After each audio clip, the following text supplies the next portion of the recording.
Okay guys, just open settings,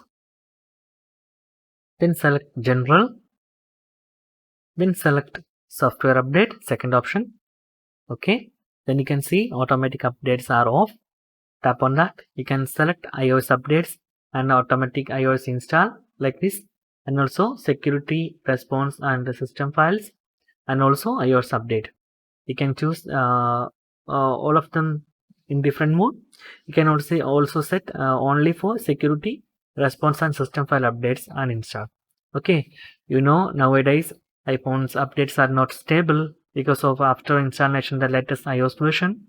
I recommend that do not turn on the iOS updates, download and iOS updates install, because of the software update. After you updating, your phone will be get some green lines or any other color lines, and also partially that prints, and also your screen will be changed to different colors like green, white, and if you connect sometimes display fully dead, and sometimes motherboard dead. Okay, if you contact your applicare authority, they will say that's a problem not with our software update, because of your handling your phone. It's a problem. Okay, especially in India, the Pro Max models motherboard and display is highly costly, like 35 to 50,000 around. So must be yeah, I will. My personal recommendation is that always turn off your all updates of your iPhone software and security also. Okay, guys.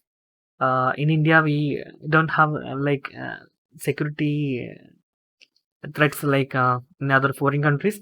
So I don't recommend it to turn on this kind of software updation on any phones nowadays. Also, Android and Android OS based manufacturers like Redmi, Samsung, OnePlus, all phones are doing the same thing, getting the software after installing the software, latest software, display or motherboard will be dead.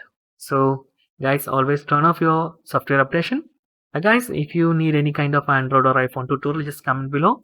I will post to replace as videos. And also, if you enjoyed this video, please like, comment, subscribe, and share it with your friends. Thank you so much for watching. Have a nice day. Bye bye.